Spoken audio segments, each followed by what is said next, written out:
இப்போ மீன் வறுவலுக்கு ஒரு மசாலா ரெடி பண்ண போகிறோம். அதுக்கு வந்து மிளகு, சோம்பு, சீரகம், கருவேப்பிலை, தக்காளி, இஞ்சி, பூண்டை எடுத்து வச்சுருக்குறோம். இப்போ வந்து இதை மிக்சியில் போட்டு நல்லா வலுவலுன்னு அரைச்சி எடுத்துகிட்டு வந்துக்கலாம். இப்போ வந்து ஃபிஷ் ஃப்ரை பண்ண போகிறோம். அதுக்கு மிளகாய் தூள், கார்ன்ஃப்ளவர் மாவு, மஞ்சள் தூள், உப்பு, கடலை மாவை எடுத்து வச்சுருக்கோம்.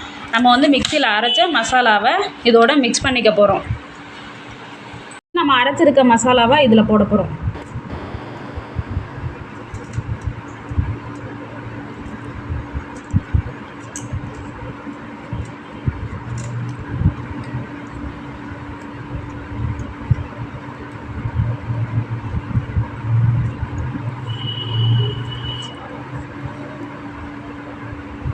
எல்லாத்தையும் போட்டாச்சு. எல்லாத்தையும் நல்லா மிக்ஸ் பண்ண போகிறோம்.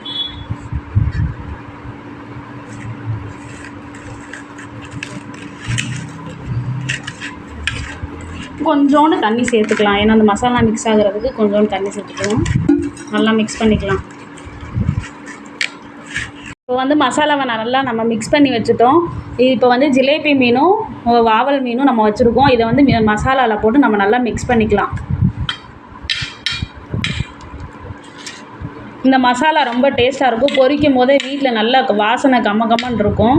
நம்ம இதை வந்து அடிக்கடி நீங்கள் வீட்டில் ட்ரை பண்ணி பாருங்கள். மீன் சாப்பிடாதவங்களுக்கு கூட அந்த ஸ்மெல்லு கவுள் ஸ்மெல் இல்லாமல் நல்லாயிருக்கும். இந்த மசாலா வந்து மீன் சாப்பிடாதவங்க கூட அந்த மசாலா வாசனைக்கு மீன் சாப்பிடுவாங்க. நீங்கள் ட்ரை பண்ணி பாருங்கள். இப்போ மசாலா நம்ம தடவி ஒரு 1/2 hour அப்படியே ஊற விடலாம்.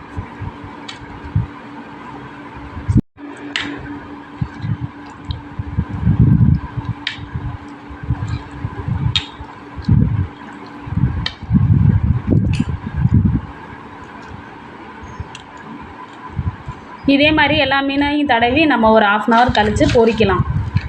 இப்போ மீனில் மசாலா தடவியாச்சு. இதை அப்படியே 1/2 hour அப்படியே வந்து ஊற வச்சிடலாம்.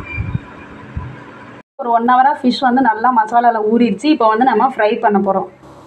இப்போ வந்து தோசை தவாவில் நம்ம எண்ணெய் ஊற்றி வச்சுருக்கோம். அது நல்லா காஞ்சோன்னா ஃபிஷ்ஷை போட்டு எடுக்க போகிறோம்.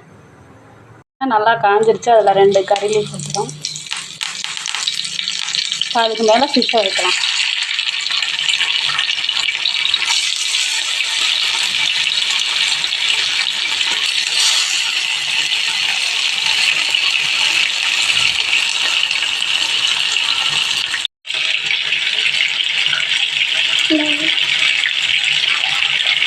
இப்போ நம்ம மீனில் எந்த மசாலாவுமே உதிரவே இல்லை. டேஸ்ட்டாக இருக்கும். இந்த மசாலா ஒரு தடவை அரைச்சி நீங்கள் வந்து டேஸ்ட் பண்ணி பாருங்கள்.